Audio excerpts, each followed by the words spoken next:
Hello बच्चों, मैं Prince. आज हम डिस्कस करेंगे क्लास 12th का फिजिक्स। हालांकि वीडियो काफ़ी दिन के बाद हुई है आज। ठीक है, आज हम डिस्कस करने वाले हैं 12th क्लास के लिए फिजिक्स। और मैं जैसे पिछली वीडियो में भी आपको लगातार बताता आया हूँ, अब फिर मैं दोबारा से इसी बात को रिपीट कर दे रहा हूँ। जब जो बच्चे वीडियो देख रहे हैं, और मेरे सभी बच्चों से रिक्वेस्ट है कि वीडियो को ज़्यादा से ज़्यादा देखें, क्योंकि बच्चों के दिमाग में एक बात है कि सर हम वो क्या करते हैं, बच्चे एक मिनट तक वीडियो चलाए उसके बाद उसको बंद कर देते हैं। बच्चों, अगर आप किसी चीज़ को, मैंने 30 मिनट की वीडियो बनाई और आपने 1 मिनट तक देखी वो, तो उसका कोई फ़ायदा नहीं है। ठीक है, या तो आप उसको स्टार्ट से और एंड तक सारी वीडियो देख लें, ठीक है ना, या आप क्या करते हो, ये 1 मिनट की देख लो फिर कह देते हो सर ये तो बात हमारी समझ में नहीं आई। और जब तक तुम स्टार्ट से एंड तक वीडियो को पूरा नहीं देखोगे तब तक टॉपिक समझ में नहीं आएगा। ठीक है बच्चों, ये फिजिक्स है। ठीक है, हम नॉर्मली किसी और सब्जेक्ट को नहीं पढ़ रहे हैं। दिस इज ए नेचर, ये एक हमारी प्रकृति है, हम उसी की घटनाओं की बात कर रहे हैं। और ये बहुत सारी चीज़ें हैं जो हम प्रैक्टिकली अपने जीवन में या फिर कहीं आसपास ज़रूर देखते हैं। बहुत सारे फिनोमिना हैं, ताकि 11th क्लास में भी आपने पता है ऐसे ही बहुत सारे फिनोमिना हैं, और ऐसे ही 12th क्लास में भी हैं। तो आज जो हम डिस्कस करने के लिए जा रहे हैं, लास्ट टाइम तक हमने क्या करा था, चार्ज बैठा हुआ था, वो अपने स्थान से नहीं चल रहा था। अब क्या है, जो हमारे पार्टिकल होंगे वो मूवमेंट करेंगे, वो चलेंगे, एक स्थान से दूसरे स्थान पर ट्रांसफ़र होंगे, और इसी घटना को हम कहेंगे वैद्युत चालन। क्या कहेंगे बच्चों? वैद्युत चालन कहेंगे। तो आज 12th क्लास फिजिक्स में हम पढ़ने जा रहे हैं। कॉपी पेन उठा के सब बैठ जाएँ। ठीक है, वीडियो को ध्यान से देखें। कुछ बच्चे, मैं आपको बताऊँ, अगर आप सराउंडिंग के किसी भी नॉइस से डिस्टर्ब होते हो तो आप ईयरफोन का यूज़ करें। तो आप ईयरफोन यूज़ करोगे, शांति से बैठोगे, सामने अपने स्टैंड पे लगाओ अपना फ़ोन। स्टैंड नहीं है तो किसी की बैक हेल्प के, जैसे आप बुक रख लो, कुछ भी, ठीक है ना, बैक साइड में कुछ भी रखो और फ़ोन को रख के बैठ जाओ बस।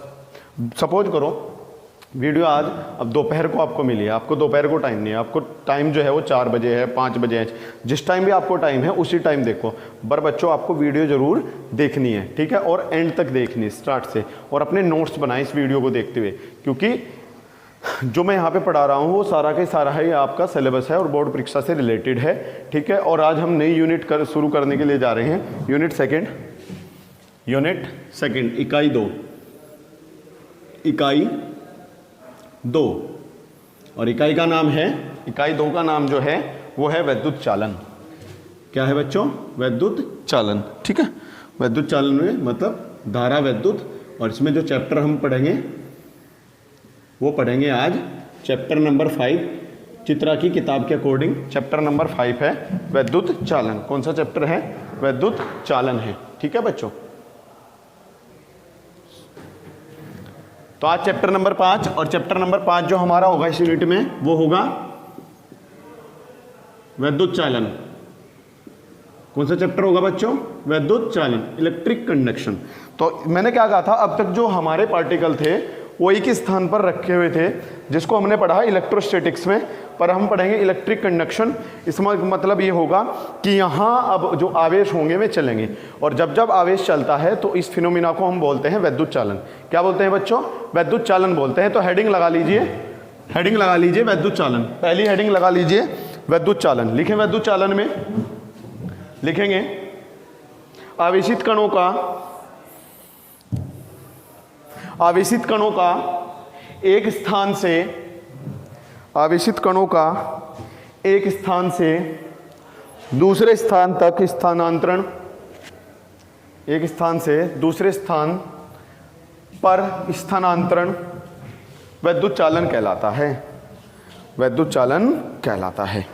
फिर क्या हुआ, ये देखा गया कि ये जो पार्टिकल हैं ये एक स्थान से दूसरे स्थान पर चल रहे थे, और जिसको हमने वैद्युत चालन कहा। तो इसमें क्या हुआ कि जो वैद्युत चालन था, सपोज करो ये मेरी वायर है, और इस वायर में एक पार्टिकल यहाँ से चला और चलते चलते चलते यहाँ पहुँच गया। इसका मतलब क्या हुआ, ये पार्टिकल आवेशित था, चार्ज पार्टिकल था, आवेशित कण था, ये यहाँ से चला और यहाँ पहुँच गया बच्चों।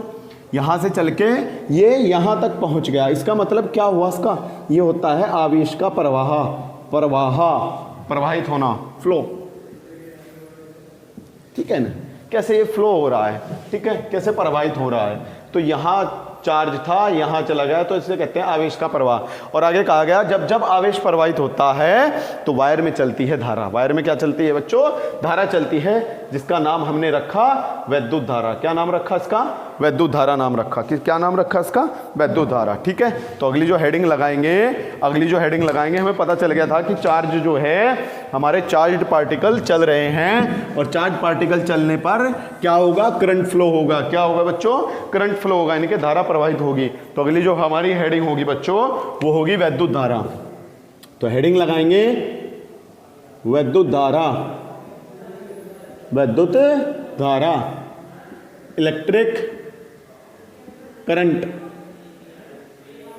ठीक है साहब, अगली जो हेडिंग लगाएंगे वो लगाएंगे वैद्युत धारा, इलेक्ट्रिक करंट। ठीक है, क्या था? चार्ज चल रहा था, तो चार्ज के चलने का भी फिनोमिना हमने कहा इसको इलेक्ट्रिक करंट है। तो लिखेंगे आवेश के प्रवाह की दर, आवेश के प्रवाह की दर वैद्युत धारा कहलाती है। आवेश के प्रवाह की दर वैद्युत धारा कहलाती है। आवेश के प्रवाह की दर वैद्युत धारा कहलाती है। दैट मीन्स वैद्युत धारा बराबर होगा प्रवाहित आवेश बटे समय। दर का मतलब हमें इसका समय निकालना है। ठीक है, तो वैद्युत धारा बराबर आवेश बटे समय। इसे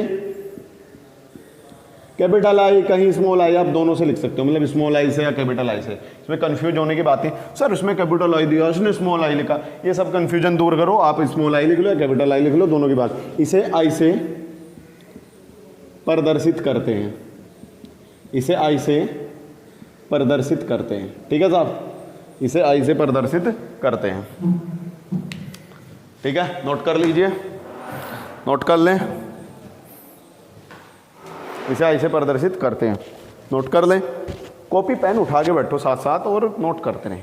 ठीक है, इसे आई से प्रदर्शित करते हैं। लिखें माना किसी चालक में, माना किसी चालक में प्रवाहित आवेश Q, ऐसे लिखो, किसी चालक में t सेकंड समय में, t सेकंड समय में Q आवेश प्रवाहित होता है। t सेकंड समय में Q आवेश प्रवाहित होता है, तब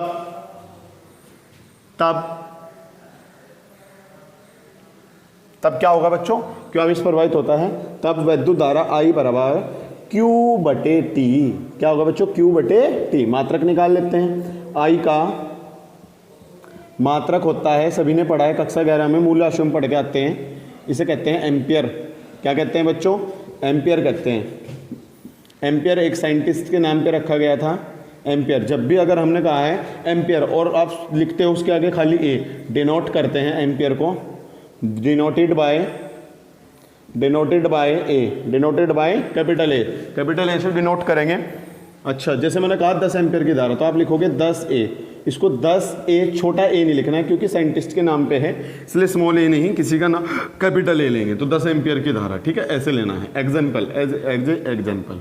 ठीक है, अच्छा, उसके बाद विमा, तो आई की विमा, तो आई की विमा क्या होती है बच्चों? आई की विमा होती है ए। क्या होती है बच्चों? ए होती है, कैपिटल ए होती है। क्या होती है बच्चों? कैपिटल ए होती है। वीडियो को पॉज करके नोट करें, वीडियो को पॉज करके नोट करें बच्चों। ठीक है, तो हमें पता चल गया वैद्युत धारा क्या होगी। जब जब आवेश चलेगा तब तब करंट फ्लो होगा। सपोज ये तार है हमारा, ये क्या है बच्चों? तार है, तो यहाँ से यहाँ ये धारा बह रही है, मैंने कहा, तो उसका मतलब यहाँ चार्ज चल रहा है। क्या चल रहा है बच्चों? यहाँ चार्ज चल रहा है, मतलब आवेश प्रवाहित हो रहा है। आवेश क्या हो रहा है बच्चों? प्रवाहित हो रहा है। ठीक है, चलो बढ़ते अपने टॉपिक, अगले टॉपिक की ओर। और अगला जो हमारा टॉपिक होगा, हेडिंग डाल लेंगे, हेडिंग डाल लें। अगला जो हमारा टॉपिक है वो धारा घनत्व है। अगला हमारा टॉपिक है धारा घनत्व, धारा घनत्व, करंट डेंसिटी, करंट डेंसिटी। ठीक है, धारा घनत्व। धारा घनत्व क्या है? धारा घनत्व ये है कि ये मेरे पास कोई यहाँ चालक, और ये चालक की मैंने एक छोटी सी काट ली है, जैसे मार्कर है, और मार्कर को मैं काटता रहूं और काट के एक पार्ट निकाल लूं, तो मैं एक पार्ट की बात कर रहा हूं जिसे कहते हैं अनुप्रस्थ परिच्छेद। क्या बोलते हैं? अनुप्रस्थ परिच्छेद, क्रॉस सेक्शनल एरिया, अनुप्रस्थ परिच्छेद क्षेत्रफल। तो इसने कहा है इससे कितनी धारा प्रवाहित हो रही है, किसी चालक के अनुप्रस्थ परिच्छेद से कितनी धारा निकल रही है। ठीक है, इस क्षेत्रफल से कितनी धारा निकल रही है, उसे क्या कहेंगे? उसकी धारा घनत्व कहेंगे। क्या कहेंगे? धारा घनत्व। लिखें, किसी चालक में किसी बिंदु पर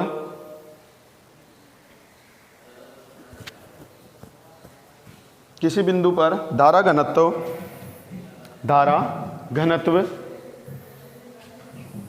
धारा घनत्व उस बिंदु के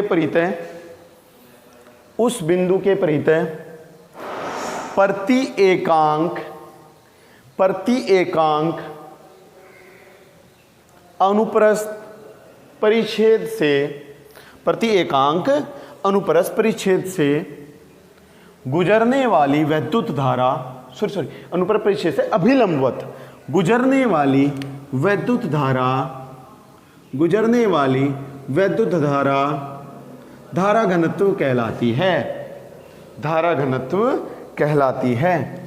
इसे स्मॉल जे से डिनोट करते हैं, मतलब प्रदर्शित करते हैं। इसे स्मॉल जे से प्रदर्शित करते हैं। इसे स्मॉल जे से प्रदर्शित करते हैं। अब मैंने मान लिया ये मेरे पास कोई चालक है, इसका क्रॉस सेक्शनल एरिया जो है वो ए है। क्या मान लिया? क्रॉस सेक्शनल एरिया क्या है बच्चों? ए। और इससे आई एम्पियर का करंट पास हो रहा है। कितने एम्पियर का करंट पास हो रहा है बच्चों? आई एम्पियर का करंट पास हो रहा है। देन मुझे फाइंड आउट करना है कि इसका सीडी कितना होगा, करंट डेंसिटी मुझे फाइंड आउट करनी है कितनी होगी। तो हमें पता है करंट डेंसिटी के लिए अभी आपने फॉर्मूला पढ़ा है और अभी डेफिनेशन में आपने देखा है क्या होता है। ये होता है बच्चों J बराबर I अपॉन ए। इसी से हम डेफिनेशन को क्लियर करेंगे। कैसे?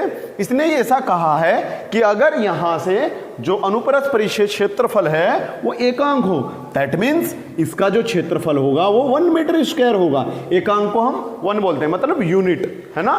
तो इसको कहेंगे 1 मीटर स्क्वायर। तो यहां पुट करेंगे तो J इज इक्वल्स टू आएगा I अपॉन 1। तो आएगा आंसर I। तो ये कहा है कि जितनी धारा गुजरेगी एकांक से वो किसके बराबर होगी? धारा घनत्व के बराबर होगी। किसके बराबर होगी बच्चों? धारा घनत्व के बराबर होगी। ठीक है, नोट करें, इसको नोट करें। उसके बाद इसका मात्रक, तो J का मात्रक बराबर I का मात्रक सभी ने पता है। I को हम एम्पियर मात्रक में पढ़ते हैं। ठीक है, किसमें पढ़ते हैं? एम्पियर में पढ़ते हैं। ठीक है, ये हो जाएगा आपका एम्पियर। ये क्या है? मीटर। तो हो जाएगा एम्पियर पर मीटर स्क्वायर। तो मात्रक बना जो एम्पियर पर मीटर स्क्वायर बना। क्या बना? Ampere per metre square. ठीक है बच्चों, अब आपको नोट कैसे करना है? बच्चे कंफ्यूज, सर अब मैं नोट कैसे करूं? जैसे मैंने कहा नोट करो, तो आपको क्या करना है? वहीं से वीडियो को स्टॉप कर लेना है, रोक लेना है। तो आपको ऐसी स्क्रीन दिखाई देगी। स्क्रीन पे जो भी लिखा हुआ है ऐसे ही लिखा रहेगा ये। उसमें क्या करना है? आप चाहे वहाँ से स्क्रीनशॉट लेके आप एक इमेज बना सकते हो, या फिर आपको स्क्रीनशॉट लेना, वहीं स्टॉप कर दो, जो जो लिखा हुआ है उसे कॉपी में अपनी नोट कर लेना है। ठीक है बच्चों, अगर फिर भी आपको समस्या है कि सर मैं इसके साथ साथ नोट कैसे बनाऊं, तो आप मुझे फ़ोन पर संपर्क कर सकते हैं। जिन बच्चों के पास नंबर नहीं है वो कॉमेंट सेक्शन में कॉमेंट डाल देंगे कि सर मेरे पास नंबर नहीं है, तो उसमें सेंड कर दिया जाएगा। ठीक है बच्चों, चले तो अगली जो हमारी डेफिनेशन होगी, अगली डेफिनेशन की ओर बढ़ेंगे हम। ठीक है, तो अगली जो हमारी डेफिनेशन है वो है, हेडिंग डाल लेंगे, अच्छी इंपॉर्टेंट हेडिंग है, बढ़िया हेडिंग है। लिखेंगे धातुओं में विद्युत चालन, धातुओं में विद्युत चालन, धातुओं में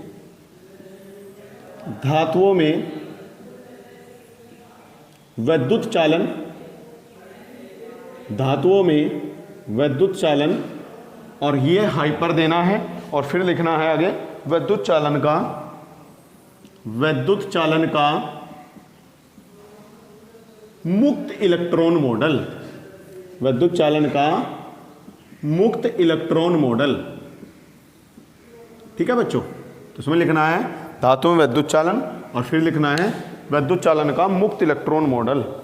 ठीक है, अच्छी हेडिंग है, एग्जाम के व्यू से देखें तो अच्छा है। ठीक है बच्चों, तब तक हम करेंगे माइक को सेट। ओह ठीक है, तो अभी हेडिंग लगाएंगे धातुओं में वैद्युत चालन और वैद्युत चालन का मुक्त इलेक्ट्रॉन मॉडल। धातुओं में वैद्युत चालन तथा वैद्युत चालन का मुक्त इलेक्ट्रॉन मॉडल।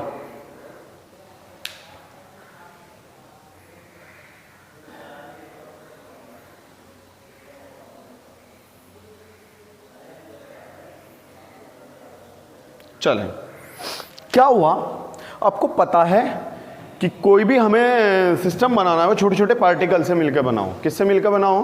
छोटे छोटे पार्टिकल से। जैसे हमारा एटम है, वो भी एक हमने पार्टिकल में लिया और हमने ये लिया है अपना एटम। हमने धातु के अंदर एक छोटा सा कण लिया जिसको हमने एटम पुकारा। धातु मतलब कोई भी धातु, ठीक है। तो ये परमाणु है, परमाणु के अंदर सभी को पता है क्या होता है, नाभिक। और नाभिक सभी ने पता है कैसा होता है, धनावेशित। और इसके चारों ओर ऑर्बिटल्स होते हैं जिन्हें आप कक्षाएं बोलते हैं, ठीक है। ऑर्बिटल्स, इनमें कौन घूमते हैं बच्चों? इलेक्ट्रॉन घूमते रहते हैं। कौन घूमते रहते हैं बच्चों? इलेक्ट्रॉन घूमते रहते हैं। ये इलेक्ट्रॉन ऋणावेशित होते हैं और ये आपका नाभिक जो है वो धनावेशित है। कैसा है बच्चों? आपके इलेक्ट्रॉन ऋणावेशित है और नाभिक कैसा है बच्चों? धनावेशित है। तो ये इलेक्ट्रॉन इस नाभिक के साथ, ये इलेक्ट्रॉन इस नाभिक के साथ एक बंध से बंधे रहते हैं जिसका नाम हमने पढ़ा है सहसंयोजक बंध। क्या नाम पढ़ा है बच्चों? सहसंयोजक बंध पढ़ा है, ठीक है। या ऐसा भी हम कह सकते हैं कि इलेक्ट्रॉन इस नाभिक के साथ आकर्षण बलों से बंधे रहते हैं। किससे बंधे रहते हैं? आकर्षण बलों से बंधे रहते हैं, ठीक है। इसके साथ आकर्षण बलों से बंधे रहते हैं। तो क्या होगा बच्चों कि जब इसके साथ आकर्षण बलों से बंधे हैं तो हमें क्या करना है इससे? देखो, धातु में वैद्युत चालन, जब वैद्युत चालन होगी, कब होगी वैद्युत चालन? जब तक कोई पार्टिकल फ्री नहीं चलेगा तब तक उसमें इलेक्ट्रिक कंडक्शन नहीं होगा। क्योंकि आपने पहली ही हेडिंग में पढ़ा है कि अगर हमें वैद्युत चालन को देखना है तो वैद्युत चालन क्या होता है? जब पार्टिकल चलना शुरू कर देगा, कोई चार्ज्ड पार्टिकल चलना शुरू कर देगा, तो उस चीज़ को ही हम कहेंगे कि ये हुआ है इसमें इलेक्ट्रिक कंडक्शन। क्या हुआ है बच्चों? इसमें हुआ है इलेक्ट्रिक कंडक्शन, ठीक है। तो इसमें क्या हुआ, जब हमने मुक्त इलेक्ट्रॉन मॉडल पढ़ा बच्चों, तो मुक्त इलेक्ट्रॉन मॉडल में ये हमारा एटम है, छोटा सा पार्टिकल है। हालांकि मैंने जूम करके बोर्ड पे बनाया हुआ है। और इसका जो न्यूक्लियस है, आपने पता है जिसको हम नाभिक पुकारते हैं, ये पॉजिटिव है और इसके चारों ओर क्या है? इलेक्ट्रॉन है। और इलेक्ट्रॉन कैसे हैं बच्चों? ऋणावेशित इलेक्ट्रॉन है। कैसे इलेक्ट्रॉन है बच्चों? ऋणावेशित इलेक्ट्रॉन है। ये ऋणावेशित इलेक्ट्रॉन इस नाभिक के चारों ओर वृत्ताकार कक्षा में घूमते हैं। किसमें घूमते हैं बच्चों? वृत्ताकार कक्षा में घूमते हैं। तो क्या होता है, मुझे इनको फ्री घुमाना है। ये हमारा धातु, और इस धातु में हमने लिया है एक छोटा सा पार्टिकल और इस पार्टिकल से हमें इलेक्ट्रॉनों को मुक्त करना है। जब तो नाम पड़ा इसका क्या? मुक्त इलेक्ट्रॉन मॉडल। मतलब एग्जाम में ऐसा आएगा वैद्युत चालन का मुक्त इलेक्ट्रॉन मॉडल। किसमें हुआ था? धातुओं से देख लिया था। किससे देख लिया था? धातु से। तो हमें पता चलेगा इलेक्ट्रॉन जो होगा वो धनावेशित नाभिक के साथ बंधा होगा। किससे? सहसंयोजक बंध से। मतलब इलेक्ट्रॉन और धनावेशित नाभिक के बीच में कोई आकर्षण बल कार्य करता है जिसके कारण ये एक दूसरे से बंधे रहते हैं। क्या कार्य करता है बच्चों? आकर्षण बल कार्य करता है। तो क्या होगा, इसको हम नॉर्मली सामान्य ताप दाब पर रखेंगे इसको, तो उस समय कंडीशन क्या होगी कि जब इसको सामान्य ताप पे, मतलब हम रूम टेम्परेचर पे ले गए या फिर इसको हल्का सा हीट किया या फिर दोनों को रगड़ा, मतलब बहुत सारी चीज़ें, हल्का सा हमें हीट करना है इसको, ठीक है। मतलब थोड़ा सा गर्म हो जाए, जिससे जैसे ये गर्म होता है तो ये इलेक्ट्रॉन और ये जो नाभिक होता है, इनके बीच जो बंध होते हैं बने हुए, या जो आकर्षण बल होता है, ये बंध टूटने शुरू हो जाते हैं। क्या हो जाते हैं बच्चों? ये बंध टूटने शुरू हो जाते हैं। जब ये बंध टूटने शुरू हो जाते हैं तो इलेक्ट्रॉन यहाँ से अपना स्थान छोड़ देता है। इलेक्ट्रॉन क्या होगा? अपना स्थान यहाँ से छोड़ देगा, और अपना स्थान छोड़ देता है तो यहाँ एक खाली स्थान बन जाता है, और अपना स्थान छोड़ के इधर चला, ठीक। तो क्या करता है, ये इलेक्ट्रॉन की प्रवृत्ति जो होती है ऐसी होती है कि जैसे सोचता है, कुछ मनुष्य भी ऐसे सोचते हैं कि मैं अपना घर छोड़ के दूसरे के घर में, मतलब दूसरे का घर खाली दिख रहा, मैं इस पर भी कब्जा कर लूँ, अपने पे भी। तो इस इलेक्ट्रॉन ने ऐसा ही सोचा कि मेरे पास ये तो स्थान है ही, मैं इस स्थान में तो रह ही रहा हूँ, मैं अपना छोड़ के ये भी इस पर भी चला जाऊँ तो ये यहाँ जाता है। पर इसको ये नहीं पता कि दूसरा जो पीछे इलेक्ट्रॉन है ये भी यही बात सोच रहा है, तो ये यहाँ आ जाएगा। जब ये यहाँ आएगा तो ये भी यही बात सोच रहा है, ये यहाँ आ जाएगा, यहाँ खाली स्थान बनेगा, और ये यहाँ आएगा, ये यहाँ आएगा तो यहाँ फिर खाली स्थान। मतलब क्या होगा? मतलब ये होगा जब ये इलेक्ट्रॉन ऐसे चलने शुरू हो जाएंगे एक दूसरे के, तो एक समय के लिए थोड़ा सा स्थान खाली रहता है इसका। स्थान खाली रहता है, तो जो स्थान खाली होगा इसको हम कहते हैं कोटर। क्या बोलते हैं बच्चों? इसको बोलते हैं कोटर, होल बोलते हैं इंग्लिश में। ये होल होता है, यह धनात्मक माना गया है। कैसा माना गया है बच्चों? धनात्मक माना गया है। तो ये जो इलेक्ट्रॉन ऐसे चलेंगे, अपना स्थान छोड़ा, दूसरे के पे गए, फिर दूसरे ने छोड़ लिया वो तीसरे स्थान पे गया, तीसरे ने छोड़ लिया वो चौथे के स्थान पे गया। तो इसी तरीके से घूमना शुरू कर देते हैं और घूमते हुए अनियमित गति करते हैं बच्चों। कौन सी गति करते हैं? अनियमित गति करते हैं। ये बच्चों अनियमित गति करते हैं। कहीं कहीं यादृच्छिक भी लिखा हुआ है। रैंडम मोशन करते हैं ये। कैसी बच्चों? रैंडम मोशन करते हैं। ठीक है, रैंडम मोशन होगी इनमें। इन्हें पता नहीं है इधर उधर ऐसे वैसे ऐसे ये पता नहीं किधर मोशन कर रहे, बस चल रहे हैं। तो फिर तो सर ये टकराएंगे, बिल्कुल टकराएंगे। तो टकराने पे क्या होगा? एक दूसरे के साथ टकराएंगे, इधर जाएंगे उधर जाएंगे, वॉल से टकराएंगे। बिल्कुल सारी यही कंडीशन होने वाली है जो आप अपने दिमाग में सोच रहे हो। ठीक है, तो क्या होता है कि अनियमित गति करते रहते हैं। ये जो इलेक्ट्रॉन ऐसे फ्री हुआ, एक बंद टूट के, उस इलेक्ट्रॉन को हम बोलते हैं मुक्त इलेक्ट्रॉन। क्या बोलते हैं बच्चों?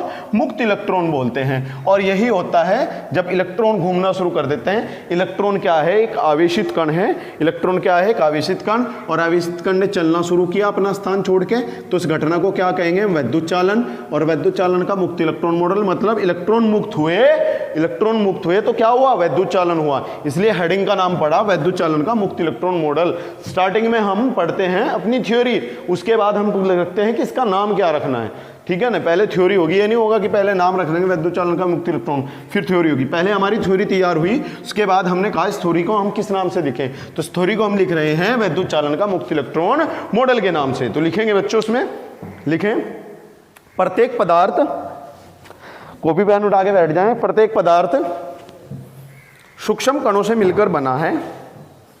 सूक्ष्म कण मतलब जैसे हमने परमाणु लिया है यहां, और प्रत्येक परमाणु क्या? केंद्र, धनावेशित केंद्र, मतलब जिसको हमने नाभिक कहा है। धनावेशित होता है जिसके चारों ओर ऋण आवेशित इलेक्ट्रॉन, जिसके चारों ओर ऋण आवेशित इलेक्ट्रॉन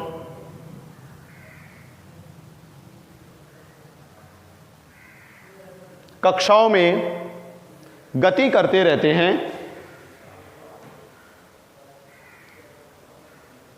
ये इलेक्ट्रॉन नाभिक से, ये इलेक्ट्रॉन नाभिक से परबल आकर्षण बल से बंधे रहते हैं। परबल आकर्षण बल से बंधे रहते हैं। परबल आकर्षण बल से बंधे रहते हैं।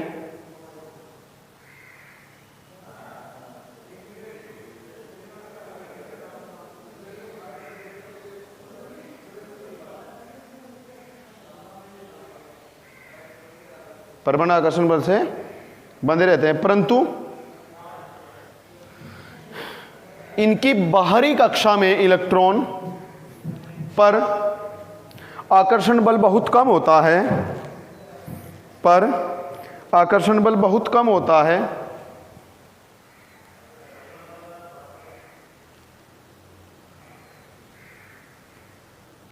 आकर्षण बल बहुत कम होता है। तब इसको गर्म करके, किसको? धातु को, या इस पर वैद्युत क्षेत्र लगा के, तब इसे गर्म करके या वैद्युत क्षेत्र लगा के, और भी बताया था मैंने क्या, रगड़ने से भी हीट मिलेगी, लगा के इनके बीच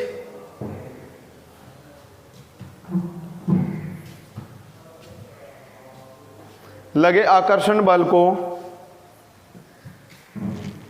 तोड़ दिया जाता है। मतलब जो आकर्षण बल है तोड़ दिया जाने का मतलब उस पर ज़्यादा फोर्स लगेगा तो और रिलीज हो जाएगा उससे।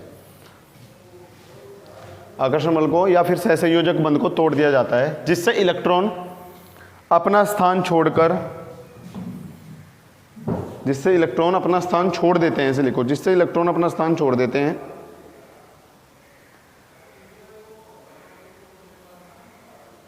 और अनियमित गति करना शुरू कर देते हैं। और अनियमित गति करना शुरू कर देते हैं। इन इलेक्ट्रॉनों को मुक्त इलेक्ट्रॉन या इन इलेक्ट्रॉनों को मुक्त इलेक्ट्रॉन या चालक इलेक्ट्रॉन कहते हैं। इन इलेक्ट्रॉनों को मुक्त इलेक्ट्रॉन या चालक इलेक्ट्रॉन कहते हैं। और इन इलेक्ट्रॉनों की गति यादृच्छिक गति कहलाती है। इन इलेक्ट्रॉनों की गति यादृच्छिक गति कहलाती है।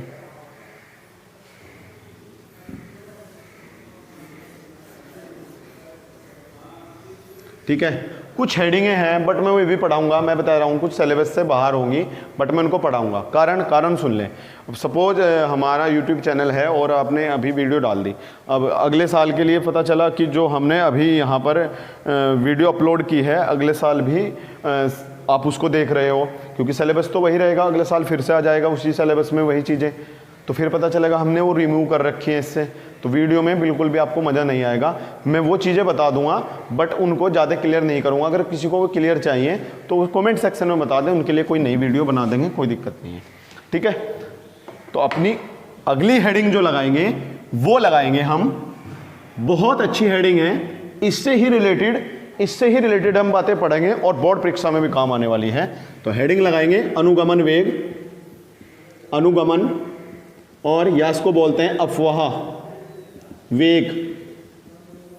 हेडिंग लगाएंगे अनुगमन या अफवाह वेग, ड्रिफ्ट वेलोसिटी, ड्रिफ्ट वेलोसिटी। ठीक है साहब, हेडिंग लगाएंगे अफवाह या अनुगमन वेग, ड्रिफ्ट वेलोसिटी।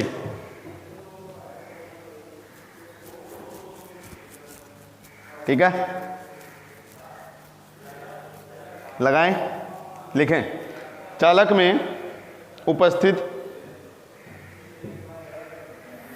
चालक में उपस्थित मुक्त इलेक्ट्रॉनों, चालक में उपस्थित मुक्त इलेक्ट्रॉन वैद्युत क्षेत्र के प्रभाव में, वैद्युत क्षेत्र के प्रभाव में, अच्छा इस पे वैद्युत क्षेत्र लगाया तो उसके प्रभाव से इन्होंने गति करी। बिल्कुल, जब वैद्युत क्षेत्र लगाते हैं तो किसी भी पार्टिकल को वह एनर्जी देता है जिससे पार्टिकल क्या हो जाता है, त्वरित हो जाता है। क्या लिखा आपने, वैद्युत क्षेत्र के प्रभाव में मुक्त इलेक्ट्रॉन वैद्युत क्षेत्र के प्रभाव में जिस नियत सूक्ष्म वेग से, जिस नियत सूक्ष्म वेग से गति करता है और एक ही दिशा में चलेगा, गति करता है, यह इलेक्ट्रॉनों का अपवाह या अनुगमन वेग कहलाता है। अपवाह या अनुगमन वेग कहलाता है। अपवाह या अनुगमन वेग कहलाता है। तो आपको पता चलेगा मुक्त इलेक्ट्रॉन चल रहे थे, अनियमित गति कर रहे थे, जिस वेग से अनुगमन, जिस वेग से मुक्त इलेक्ट्रॉन चलेंगे उस वेग को क्या कहेंगे, अनुगमन वेग। डिनोट करते हैं इसको वीडी से। किससे डिनोट करते हैं बच्चों, वीडी से डिनोट करते हैं। तो लिखो इसे वीडी से प्रदर्शित करते हैं, इसे वीडी से प्रदर्शित करते हैं।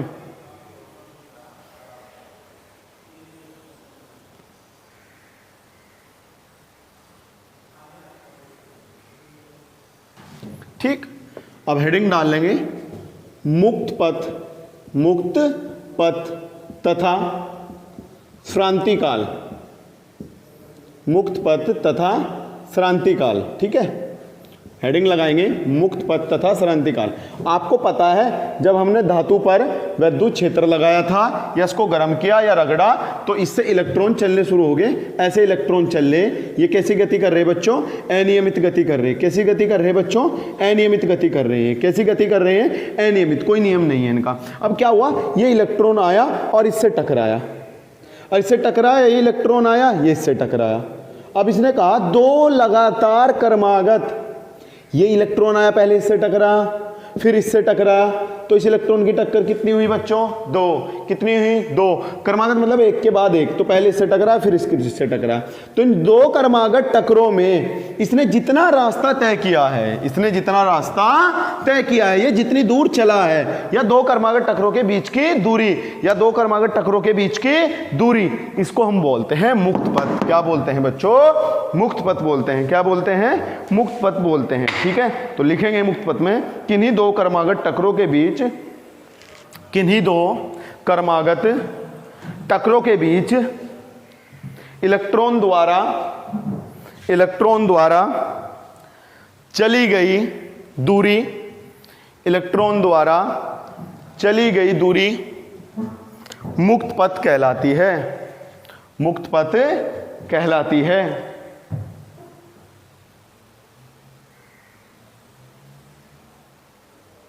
मुक्त पथ कहलाती है।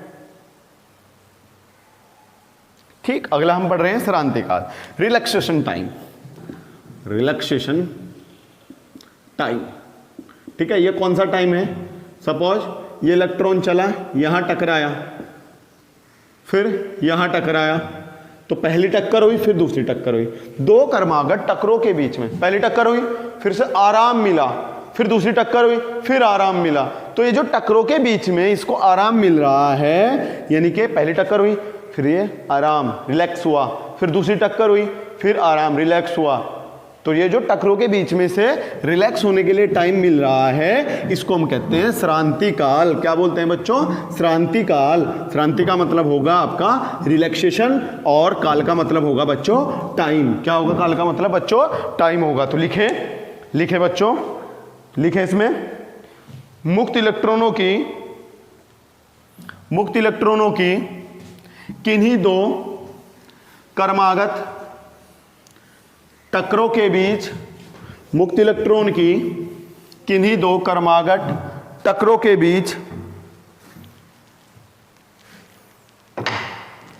बीच का औसत समय श्रांति काल कहलाता है।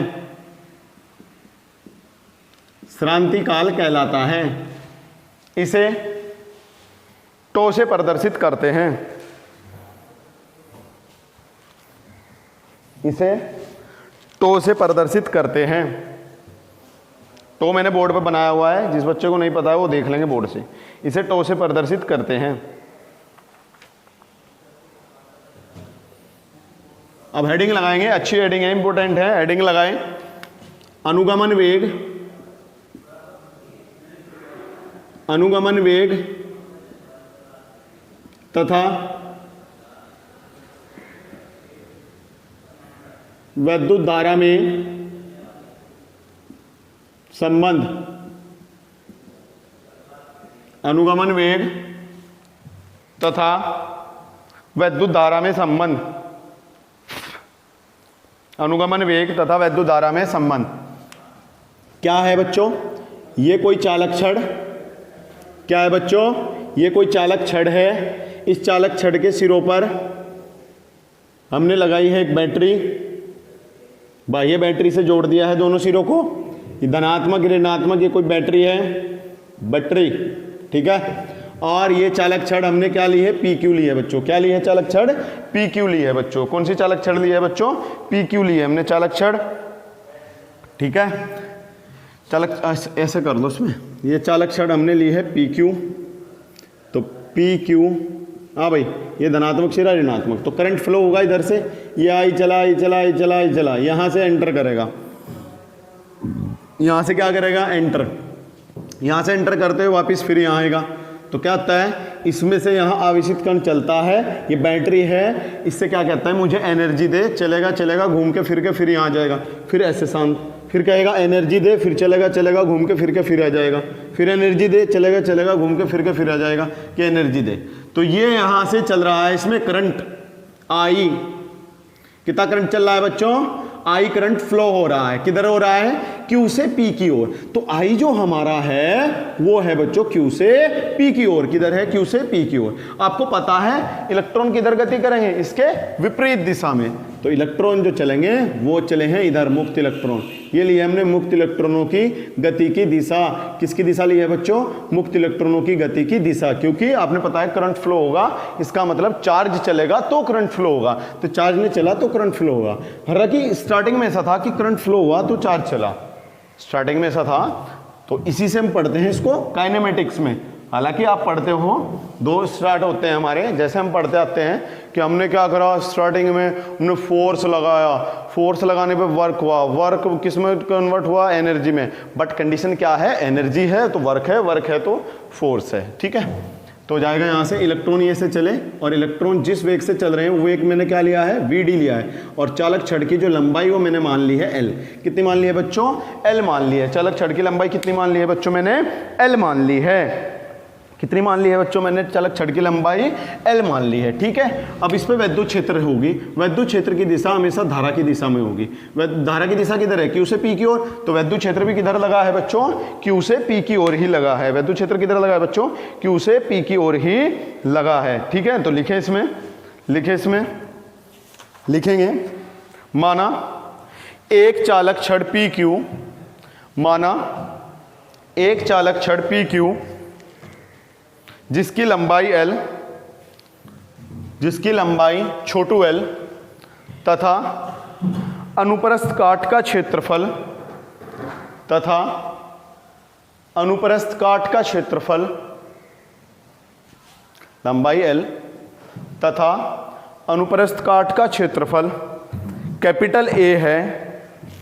अनुप्रस्थ काट का क्षेत्रफल कैपिटल A है। इस चालक छड़ में, इस चालक छड़ में, इस चालक छड़ के लिखो, इस चालक छड़ के प्रति एकांक आयतन में, प्रति एकांक आयतन में मुक्त इलेक्ट्रॉनों की संख्या, मुक्त इलेक्ट्रॉनों की संख्या स्मॉल n है। मुक्त इलेक्ट्रॉनों की संख्या स्मॉल n है। चालक छड़ के, चालक छड़ के दो, चालक छड़ के सिरे एक बैटरी की सहायता से जुड़े हुए हैं, जिसमें I धारा प्रवाहित हो रही है, I धारा प्रवाहित हो रही है। ये मुक्त इलेक्ट्रॉन, ये मुक्त इलेक्ट्रॉन, ये वाले मुक्त इलेक्ट्रॉन जो मैंने लिए हैं इसमें चालक छड़ में अंदर, ये मुक्त इलेक्ट्रॉन अनुगमन वेग vd से गति कर रहे हैं, अनुगमन वेग vd से गति कर रहे हैं।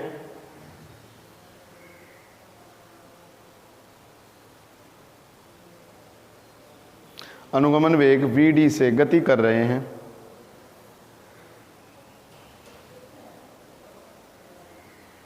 अनुगमन वेग vd से गति कर रहे हैं। तब अब मैं निकालता हूं, मैंने निकाल लेते एकांक आयतन में मुक्त इलेक्ट्रॉनों की संख्या स्मॉल n है। तो अगर मैं पूरे आयतन में निकालूं, एकांक का मतलब होता है 1 मीटर स्क्वायर में। कितने मीटर स्क्वायर में? 1 मीटर स्क्वायर में। पर मुझे आयतन देखना है कितना है, तो चालक छड़ का आयतन निकाल लेते हैं। चालक छड़ का आयतन, और आयतन कैसे निकलता है? अगर हमारे पास क्षेत्रफल है, क्षेत्रफल में मैं लंबाई, चौड़ाई, ऊंचाई, त्रिज्या किसी की भी गुणा कर दूं, हमेशा किस में कन्वर्ट हो जाता है? वो आयतन में कन्वर्ट हो जाता है। किस में कन्वर्ट हो जाता है बच्चों? आयतन में कन्वर्ट हो जाता है। तो चालक छड़ का आयतन AL है, और 1 मीटर क्यूब, इतने मीटर क्यूब हमारा आयतन है। 1 मीटर क्यूब में मुक्त इलेक्ट्रॉन, 1 मीटर क्यूब में मुक्त इलेक्ट्रॉन छोटू n है। कितने हैं? छोटू n। 1 मीटर क्यूब में हमें कितने में चाहिए? AL में। कितने में चाहिए? AL। तो यहां लिखेंगे AL मीटर क्यूब में मुक्त इलेक्ट्रॉन। अच्छा, 1 में n है, 2 में कितने होंगे? 2 इंटू n, 3 में 3 इंटू n, AL में कितने होंगे? AL इंटू n, और इसको लिखेंगे कैपिटल N। तो कैपिटल N बराबर AL इंटू n। तो ये कुल इलेक्ट्रॉन, ये क्या है? कुल इलेक्ट्रॉन है। ये पूरे आयतन में कितने हैं? तो कैपिटल N है। एकांक में कितने हैं? स्मॉल n है। तब आवेश आवेश Q बराबर आपने फॉर्मूला पढ़ा है इलेक्ट्रॉनों की संख्या गुना एक इलेक्ट्रॉन पर आवेश, और कुल इलेक्ट्रॉनों की संख्या कैपिटल N, एक इलेक्ट्रॉन पर आवेश छोटू e, तो जाएगा Q बराबर N का मान रखेंगे ALN इंटू ई, तो Q बराबर आ जाएगा ALN इंटू ई। तब I बराबर फॉर्मूला पढ़ा है अपने Q अपॉन T, कितना पढ़ा है Q अपॉन T पढ़ा है, तो आ जाएगा I बराबर Q का मान रखेंगे क्या है ALNE अपॉन T। अब एक बात बताओ आप, यहाँ से जब ये इलेक्ट्रॉन यहाँ से यहाँ तक जा रहा है, मैं ऐसा मान लूँ ये VD वेग से चल रहा है, बिल्कुल VD वेग है इनका, VD वेग अनुगमन वेग से चल रहे हैं मुक्त इलेक्ट्रॉन। यहाँ से यहाँ तक जाने में कितनी दूरी तय करेगा, यहाँ से चला और यहाँ चला गया तो कितनी दूरी इसने तय करी है वो हमें देखना है। तो यहाँ से यहाँ तक चलेगा तो कितनी दूरी तय करी है बच्चों, L दूरी तय करी है। कितनी दूरी तय करी है इसने, L दूरी तय करी है। तो दूरी हमारे पास है, वेग हमारे पास है, तो समय निकाल लेते हैं। तो निकाल लेंगे, यदि मुक्त इलेक्ट्रॉन VD वेग से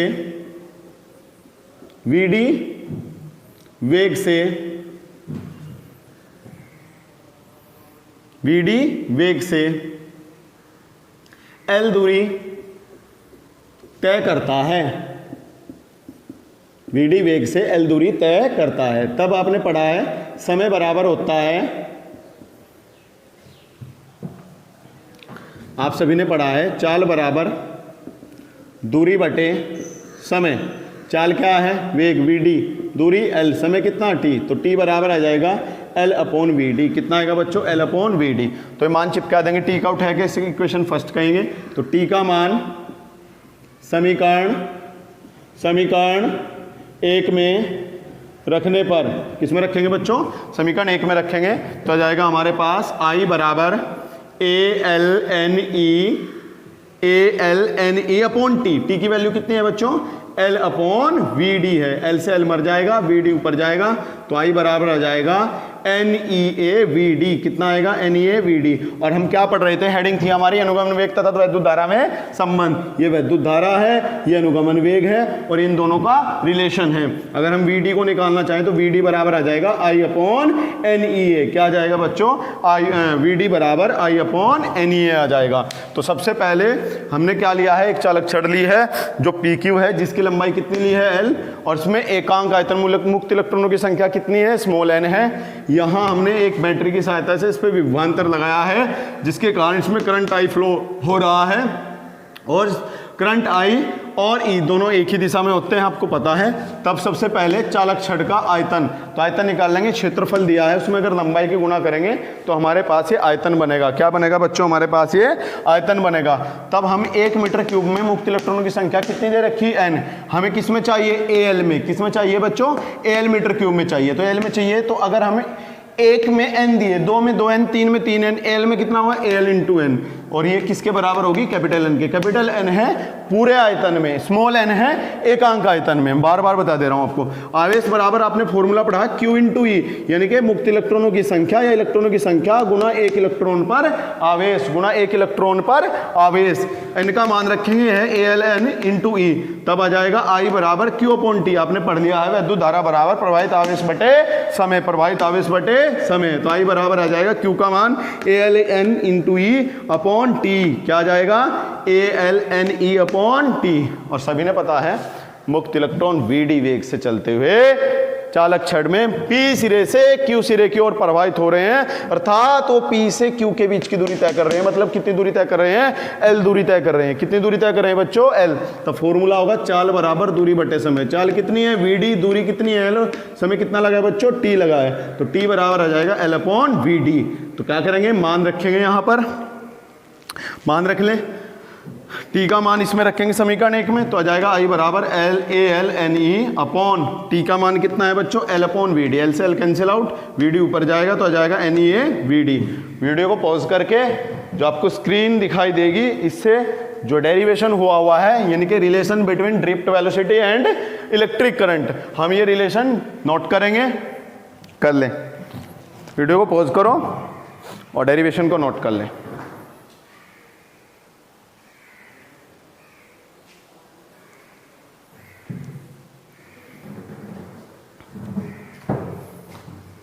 तो हमने निकाल लिया कि धातु में मुक्त इलेक्ट्रॉन कैसे चलते हैं, फिर इसमें करंट फ्लो होगा, ये कहाँ देखा गया था? कोई तार हमारे पास था, जब तार हमारे पास था तो क्या हुआ कि हमने तार को सॉकेट में लगाया, ऐसे लगा दिया, उसके बाद उसके दूसरे सिरे को पकड़ा, दूसरे सिरे को पकड़ा तो उसमें हमें क्या महसूस दिया कि हाँ यहाँ जो करंट है वो करंट इससे सप्लाई हो रहा है। किसकी हेल्प से हो रहा है? इलेक्ट्रॉन एनर्जी लेके जाते हैं बैग में और ऐसे इसको सप्लाई कर देते हैं, ठीक है ना।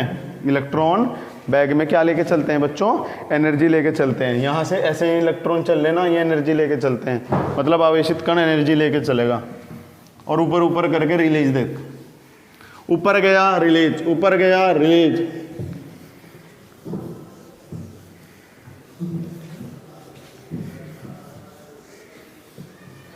ठीक है, अब हमने निकाला था अभी वैद्युत धारा और अनुगमन वेग में संबंध। अब इसी संबंध को हम आगे बढ़ाएंगे। अब हमने वैद्युत धारा से क्या निकाला था ये हमें सोचना है। तो हमने वैद्युत धारा से निकाल लिया था धारा घनत्व, तो इसका मतलब हम धारा घनत्व और अनुगमन वेग में भी संबंध निकाल सकते हैं। तो अगली जो हमारी हेडिंग होगी वो होगी धारा घनत्व, धारा घनत्व तथा अनुगमन वेग में संबंध, अनुगमन वेग में संबंध, धारा घनत्व तथा अनुगमन वेग में संबंध। ठीक है बच्चों, तो धारा घनत्व आपने पढ़ा है J बराबर होता है I अपॉन A। क्या होता है बच्चों? J बराबर I अपॉन A होता है। वी नो दैट जो करंट डेंसिटी होती है वो इलेक्ट्रिक करंट और क्रॉस सेक्शनल एरिया के रेशो के इक्वल होती है। तो जाएगा J is equals to I upon A। और आप अभी पढ़ के आओ I बराबर होता है NEAVD। This is the relation between, this is the relation between drift velocity and electric current. Put करेंगे वैल्यू तो J इज इक्वल्स टू आ जाएगा, I की वैल्यू है NEAVD बाय A से A कैंसिल आउट होगा तो J इज इक्वल्स टू आ जाएगा NEVD। तो है आपका धारा घनत्व तथा अनुगमन वेग में संबंध। किसका संबंध आया बच्चों?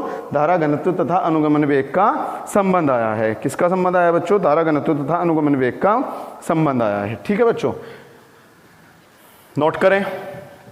अगली आज हमारी हेडिंग होगी ओम का नियम। हेडिंग लगाएंगे, हेडिंग लगाएं ओम का नियम। ओम का नियम क्या था बच्चों? ओम का नियम, इसी को डिस्कस करने वाले हैं। ओम्स लॉ,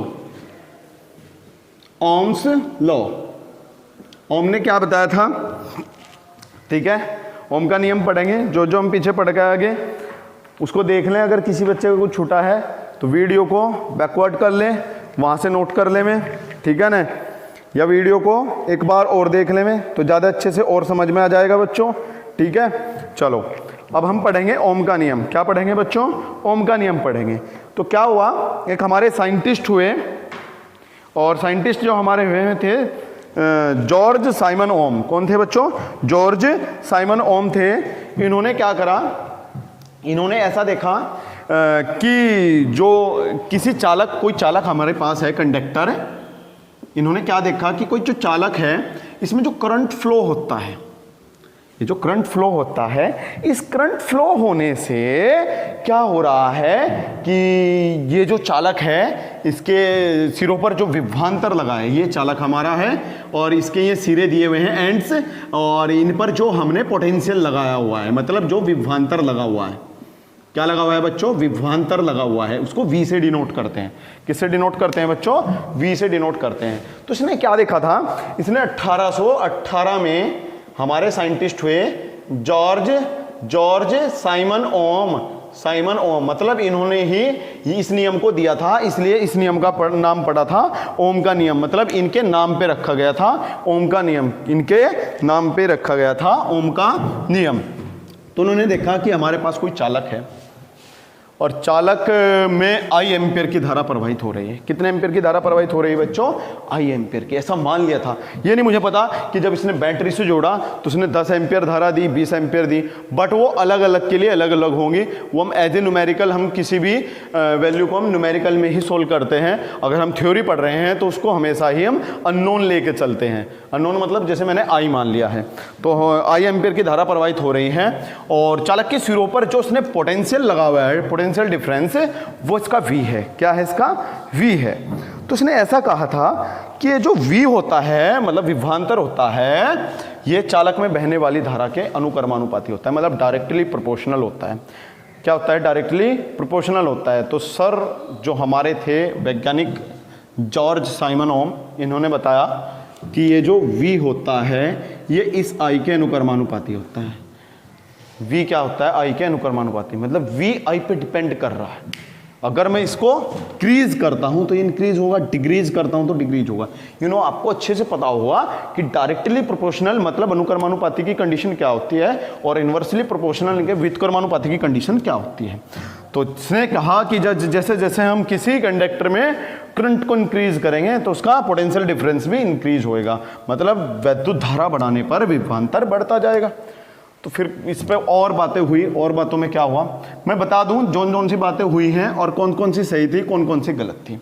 तो फिर कुछ ने कहा क्या ऐसा हो सकता है कि I V पे डिपेंड करे? I किस पे डिपेंड करे? V पे डिपेंड करे, मतलब सिरों पर जितना विभवांतर लगाया जाए वो धारा I के अनुक्रमानुपाती हो, धारा I के क्या हो? अनुक्रमानुपाती हो। मतलब ये है कि आपको कहीं पे देगा ओम का नियम क्या है, तो ओम के नियम में लिखेगा V डायरेक्टली प्रोपोर्शनल है I के या I डायरेक्टली प्रोपोर्शनल है V के। तो बच्चे यहाँ जाके कंफ्यूज हो जाते हैं। क्या हो जाते हैं बच्चे? यहाँ जाके कंफ्यूज हो जाते हैं कि हम I V के प्रोपोर्शनल लिखें या V को I के प्रोपोर्शनल लिखें। तो ध्यान रखना है बच्चों, ओम ने केवल ये बताया था कि यहाँ वैद्युत विभवांतर किसके? वैद्युत धारा I के अनुक्रमानुपाती होता है, ना कि वैद्युत धारा विभवांतर के। तो दिस इज ये ओम्स का लॉ नहीं है। ओम्स लॉ हमारा है V अनुक्रमानुपाती होगा I के, ना कि I अनुक्रमानुपाती होगा V के। ये हमारा ओम का नियम नहीं है। हमारा ओम का नियम है V प्रोपोर्शनल टू I।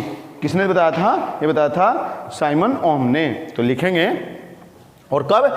जब हमारा चालक जो है उसकी भौतिक अवस्थाएं अपरिवर्तित रहें, मतलब उनको ना बदलें। आप आयतन ना बदलो, जितना इस पर प्रेशर है वो प्रेशर झुका तो रहे, सेम रहे, वैसी चीज़ रहे, कांस्टेंट रहे, और जो इसका वॉल्यूम है मतलब आयतन है वो भी ना बदले, और बहुत सारी टेम्परेचर ना बदलें, मतलब इसकी भौतिक अवस्थाओं में कोई परिवर्तन ना हो।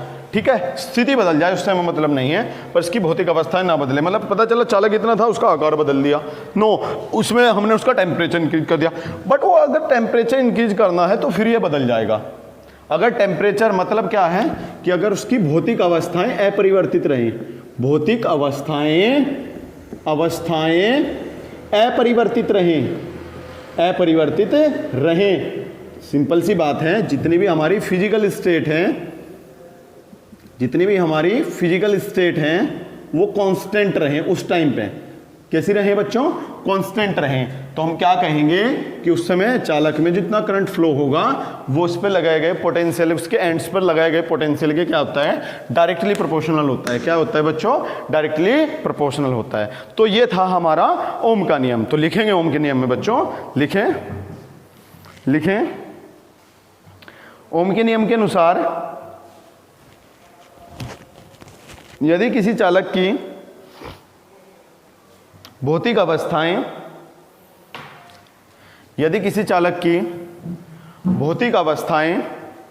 जैसे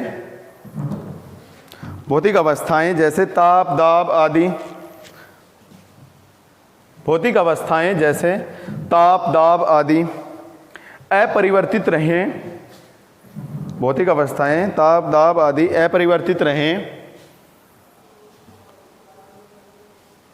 अपरिवर्तित रहें, तो उसके सिरों पर लगाया गया विभवांतर, तो चालक के सिरों पर लगाया गया विभवांतर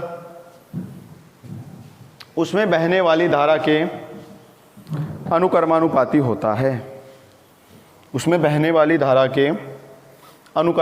होता है। यानी कि कंडक्टर पर जितना उसके एंड्स पर पोटेंशियल होगा वो उसमें जितना करंट फ्लो हो रहा होगा उसके डायरेक्टली प्रोपोर्शनल होता है, धारा के अनुक्रमानुपाती होता है। ठीक है, धारा के अनुक्रमानुपाती होता है। लिखेंगे नई लाइन से, माना किसी चालक में ऐसे लिखो, माना किसी चालक के सिरों पर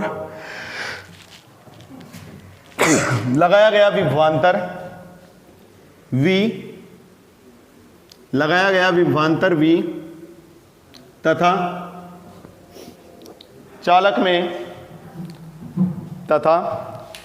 चालक में बहने वाली धारा तथा चालक में बहने वाली धारा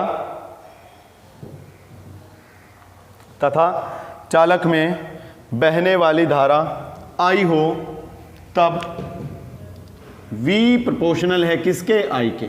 V प्रोपोर्शनल I। आपको पता है ये वाला सिंबल हटेगा तो कांस्टेंट आएगा, तो V बराबर कांस्टेंट आया R, जहां R एक नियतांक है, जहां R एक नियतांक है जिसे प्रतिरोध कहते हैं। अब कहानी बहुत चलने वाली है प्रतिरोध की, इसे भी समझाया जाएगा, जिसे प्रतिरोध कहते हैं, रेजिस्टेंस, प्रतिरोध। तो प्रतिरोध R का मान निकाल लेंगे, R बराबर आ जाएगा V अपॉन I। कितना आ जाएगा बच्चों? V upon I। इसका मतलब ये है, अगर ग्राफ में ये वाली लाइन प्रदर्शित करे I को, ये प्रदर्शित करे V को, तो यहाँ से क्या बनेगा बच्चों? R नियत मिलेगा। क्या मिलेगा बच्चों? R नियत मिलेगा। मतलब मुझे कहीं पे भी निकालना हो, अगर यहाँ angle by the way theta दिया हो, तो ये वाली भुजा किसको प्रदर्शित कर रही है? V को। ये किसको प्रदर्शित कर रही है? I को। तो tan थीटा बराबर होगा V upon I। V upon I ये होता है ग्रेडियंट। क्या होता है बच्चों? ग्रेडियंट होता है।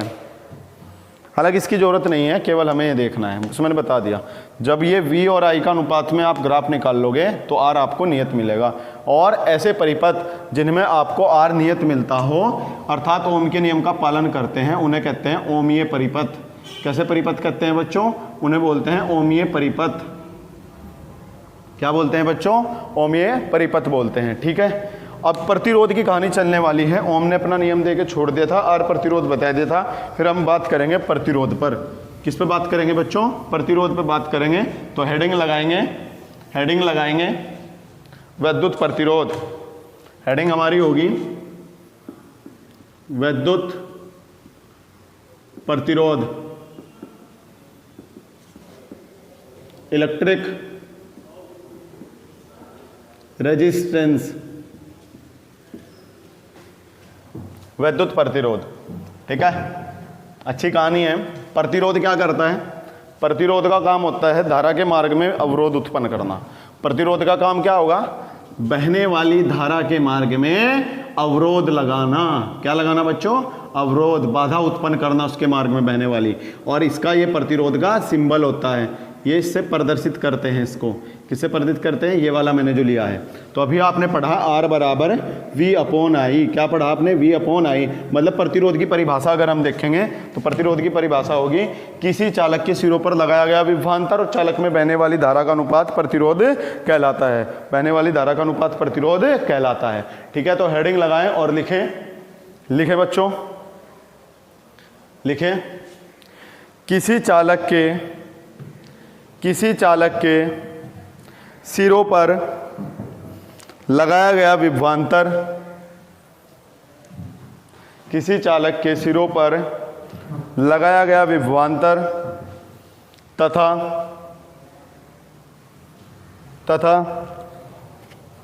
चालक में बहने वाली धारा का अनुपात तथा चालक में बहने वाली धारा का अनुपात विद्युत प्रतिरोध कहलाता है। विद्युत प्रतिरोध कहलाता है। मात्रक निकाल लेंगे बच्चों इसका। R का मात्रक बराबर होगा, R का मात्रक बराबर होगा बच्चों V का मात्रक बटे I का मात्रक। V क्या है? विभवांतर मात्रक क्या होगा बच्चों? वोल्ट। I क्या है? विद्युत धारा मात्रक क्या होगा बच्चों? एम्पियर। तो ये बन गया वोल्ट पर एम्पियर। इसको कहते हैं हम ओम। क्या बोलते हैं बच्चों? ओम बोलते हैं। तो हम पता चल गया प्रतिरोध का मात्रक, प्रतिरोध R का मात्रक क्या होगा बच्चों? वोल्ट पर एम्पियर या ओम होगा। ओम का सिंबल ये वाला होता है, ओमेगा से ओम होता है। ठीक है। अगर कहीं पे आए डायग्राम में तो ऐसे दिखाते हैं, ये प्रतिरोध का सिंबल है। मतलब अगर कहीं प्रतिरोध जोड़ना होगा तो ऐसे जोड़ेंगे। जैसे बैटरी के लिए हम कैसे जोड़ते हैं, ऐसे जोड़ते हैं। तो ये किसके लिए होगा बच्चों, प्रतिरोध के लिए होगा। किसके लिए होगा बच्चों, प्रतिरोध। प्रतिरोध क्या करेगा, प्रतिरोध धारा के मार्ग में अवरोध उत्पन्न करता है। प्रतिरोध आपके जितने भी परिपथ हैं उनमें देखने को मिलते हैं, ठीक है। सेलों में भी प्रतिरोध होंगे, आगे सेल आएंगे चैप्टर नंबर 6 में, सरल परिपथ सिंपल सर्किट में, वहाँ बताया जाएगा कि सेल है इसमें अंदर ही अंदर। अच्छा, इसका मतलब ये है कि अगर ये कोई तार है, इससे करंट फ्लो हो जाता है, तो उसका मतलब इसमें प्रतिरोध नहीं है जब इससे करंट निकल जाता है। नहीं, इसके अंदर एक छोटे छोटे पार्टिकल होते हैं जो कहीं ना कहीं थोड़ा बहुत हल्का करंट रोकते हैं, और उन्हीं हम कहते हैं, उन्हीं छोटे छोटे अचालक बिंदुओं को हम क्या कहते हैं, प्रतिरोध पुकारते हैं। क्या पुकारते हैं बच्चों, प्रतिरोध पुकारते हैं। ये होते हैं इंटरनली, मतलब अंदर ही अंदर आपको प्रतिरोध मिलना। एक क्या होता है कि हम प्रतिरोध बनाते हैं और उसे परिपथ में लगाते हैं, उसे कहते हैं बच्चों बाह्य परिपथ, बाह्य प्रतिरोध। क्या कहते हैं बच्चों, बाह्य प्रतिरोध कहते हैं। जिसने नोट नहीं किया था थोड़ा सा पीछे करेंगे वीडियो को और पॉज करके नोट कर लेंगे, ठीक है बच्चों। तो हमारा हुआ प्रतिरोध। तो प्रतिरोध की कहानी समझ में आई। प्रतिरोध क्या करेगा बच्चों, धारा के मार्ग में अवरोध उत्पन्न करेगा। और प्रतिरोध को किसने दिया था, ओम के नियम ने दिया था। किसने दिया था बच्चों, ओम के नियम ने दिया था। तो हमने पता चलेगा R बराबर होता है V/I, सिंबल हमें पता चलेगा, मात्रक हमें पता चलेगा, ठीक है। तो प्रतिरोध की हमें कहानी पता चली कि प्रतिरोध, हालांकि किसी तार से करंट फ्लो हो रहा है तो उस तार के अंदर भी प्रतिरोध हो सकते हैं, क्योंकि इस तार के अंदर एक छोटे छोटे बिंदु होते हैं जो अचालक की भांति व्यवहार करते हैं। उन्हीं छोटे बिंदुओं को हम बोल देते हैं कि ये इसमें किसका काम कर रहे हैं, प्रतिरोध का काम कर रहे हैं। जो अच्छे वायर होते हैं, जो इलेक्ट्रिक कंडक्शन गुड कंडक्टर होते हैं किसके, इलेक्ट्रिसिटी के, तो उनमें हम कहते हैं कि इनके अंदर जो प्रतिरोध है वो नगण्य है, मतलब ना होने में है। और जो बैड कंडक्टर होते हैं, जैसे लकड़ी है, लकड़ी से करंट पास नहीं होगा, इसका मतलब उसमें सारे में क्या बना हुआ है, रेजिस्टेंस बना हुआ है, जो धारा के मार्ग में अवरोध उत्पन्न कर रहा है, जो चार्ज को जाने से रोक रहा है। किसको जाने से रोक रहा है बच्चों, चार्ज को जाने से रोक रहा है।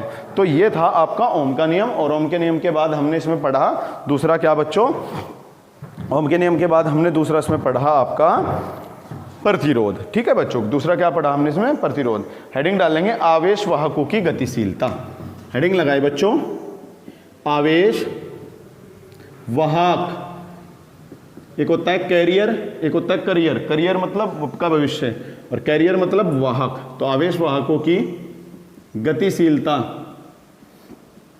आवेश वाहकों की गतिशीलता, ठीक है बच्चों। तो हेडिंग लगाएंगे आवेश वाहकों की गतिशीलता। आवेश वाहकों की गतिशीलता लिखें, किसी आवेश वाहक के, आवेश वाहक मतलब जो जब करंट फ्लो होता है, जिनके कारण से होता है, उन्हें आवेश वाहक कहते हैं। जैसे इलेक्ट्रॉन के चलने से करंट फ्लो हुआ तो हम इलेक्ट्रॉन को क्या कहेंगे बच्चों, आवेश वाहक कहेंगे।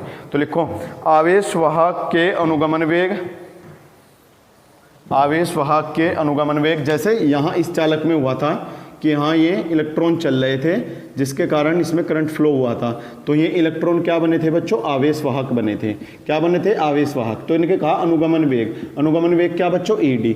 क्या लिया, VD। और इस चालक पर लगाए गए वैद्युत क्षेत्र की तीव्रता। जब वैद्युत क्षेत्र की तीव्रता लगाएंगे तो इलेक्ट्रॉन चलना शुरू कर देंगे। तो लिखें, आवेश वाहकों के अनुगमन वेग VD तथा इस पर आरोपित वैद्युत क्षेत्र E, तथा इस पर आरोपित वैद्युत क्षेत्र E, वैद्युत क्षेत्र E आवेश वाहक की गतिशीलता, आवेश वाहक की गतिशीलता कहलाती है। आवेश वाहक की गतिशीलता कहलाती है। इसे म्यू से प्रदर्शित करते हैं, इसे म्यू से प्रदर्शित करते हैं। तब म्यू बराबर आ जाएगा, म्यू बराबर आ जाएगा VD/E। क्या आएगा बच्चों, VD/E। धारा के साथ संबंध निकालना चाहो तो धारा के साथ निकाल सकते हैं।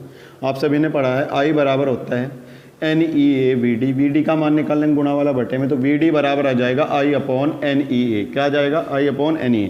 तो म्यू बराबर आ जाएगा, VD का मान रख लीजिए इसमें, यह है I/NEA/E। इसके पास जाएगा तो I/ बन जाएगा बच्चों NEA/E। अच्छा, धारा घनत्व के साथ निकाल लो संबंध। तो आप सभी ने पढ़ा है धारा घनत्व J बराबर होता है I/A और I का मान होगा NEAVD, A से A मर जाएगा बच्चों, तो आ जाएगा J बराबर NEVD, VD का मान निकाल लेंगे तो VD बराबर आ जाएगा बच्चों J/NE, रख लीजिए। तब हमारे पास है म्यू बराबर VD/E, VD का मान लगाओ J/NE/E के पास जाएगा तो J/E/NE, तो ये रिलेशन हो गए वैद्युत धारा का गतिशीलता के साथ संबंध, वैद्युत धारा का धारा घनत्व के साथ संबंध, तो ये इनके बीच के रिलेशन क्या हुए बच्चों, इनके बीच के रिलेशन हुए। ठीक है, मात्रक निकालना चाहे तो मात्रक निकाल सकते हैं। तो म्यू का मात्रक होगा, देख लीजिए बच्चों, म्यू का मात्रक बराबर VD का मात्रक मीटर पर सेकंड अपॉन E क्या है, ये होता है वोल्ट पर मीटर, मीटर के पास जाएगा तो बनेगा मीटर, वोल्ट सेकंड के पास जाएगा तो मीटर स्क्वायर वोल्ट सेकंड। अच्छा, दूसरा मात्रक भी रख सकते हैं, बिल्कुल, ये है इसका मात्रक मीटर पर सेकंड, चाल का मात्रक बटे में क्या आएगा E का मात्रक, E क्या है विद्युत क्षेत्र का मात्रक क्या होता है बच्चों, ये होता है न्यूटन पर कूलाम। क्या होता है बच्चों, न्यूटन पर कूलाम होता है, कूलाम सबसे ऊपर जाएगा तो दूसरा मात्रक बना इसका मीटर कूलाम पर न्यूटन सेकंड बना बच्चों मात्रक। क्या मात्रक बना बच्चों, मीटर कूलाम पर न्यूटन सेकंड। वीडियो को पॉज करके नोट करें, वीडियो को पॉज करके इसको नोट कर लें। तो ये हुई हमारी आवेश वाहकों की गतिशीलता। क्या हुई बच्चों, आवेश वाहकों की गतिशीलता हुई। हेडिंग डाल लेंगे विद्युत चालकता, हेडिंग लगाएं विद्युत चालकता, इलेक्ट्रिकल कंडक्टिविटी, विद्युत चालकता, इलेक्ट्रिकल कंडक्टिविटी,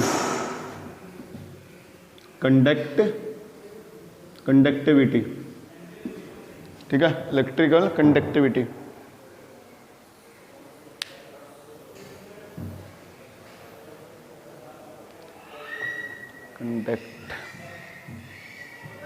इलेक्ट्रिकल कंडक्टिविटी, ठीक है। चालकता क्या होगी, अगर मैं प्रतिरोध लगाऊं तो क्या चालकता होगी, नहीं होगी। तो इसका मतलब क्या हुआ कि प्रतिरोध लगाने पर चालकता नहीं होगी और प्रतिरोध हटाएंगे तो चालकता होगी। इसका मतलब प्रतिरोध का उल्टा हुआ। तो लिखें विद्युत प्रतिरोध के व्युत्क्रम को विद्युत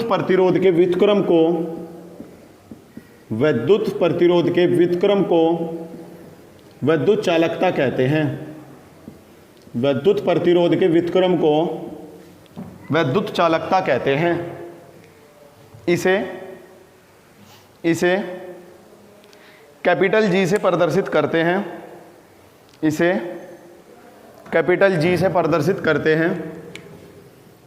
कैपिटल G से G बराबर हो जाएगा 1/R। G बराबर क्या हो जाएगा बच्चों, 1/R। कैपिटल G से प्रदर्शित करते हैं, विद्युत प्रतिरोध को R से लिखते हैं, जहां G विद्युत चालकता और R विद्युत प्रतिरोध है। R क्या है बच्चों, विद्युत प्रतिरोध है। मात्रक निकाल लेते हैं। G का मात्रक होगा, G का मात्रक बराबर 1/R का मात्रक। तो G का मात्रक बराबर R का मात्रक क्या है बच्चों, ओम है। तो हम कह सकते हैं इसको प्रति ओम, या क्या बोल सकते हैं इसको बच्चों, महो, या क्या बोल सकते हैं बच्चों, ओम इनवर्स। तो मात्रक है गए सारे इसके विद्युत चालकता के। ये सब किसके मात्रक हुए बच्चों, विद्युत चालकता के मात्रक हुए। तो आज हमने जो पढ़ लिया है उसको दोबारा से आप देख लें। अगर किसी टॉपिक में कहीं कोई दिक्कत आती है तो आप क्या कर सकते हो, नीचे कमेंट सेक्शन दिया हुआ है यूट्यूब से, तो आप क्या कर सकते हो, उसमें अपना प्रश्न डाल सकते हो या मेरे व्हाट्सएप नंबर पर शेयर कर सकते हो। दूसरी बात, जितने बच्चे वीडियो देख रहे हैं वो कमेंट सेक्शन में अपना नाम या फिर आपको वीडियो कैसी लगी है इसके बारे में ज़रूर बताएं। ठीक है, नेक्स्ट जो हम टॉपिक पढ़ेंगे इसी चैप्टर से रिलेटेड हमारी 2-3 चीज़ें और रह गई हैं, उनको हम डिस्कस करेंगे नेक्स्ट वीडियो में। ठीक है, आज के लिए थैंक यू।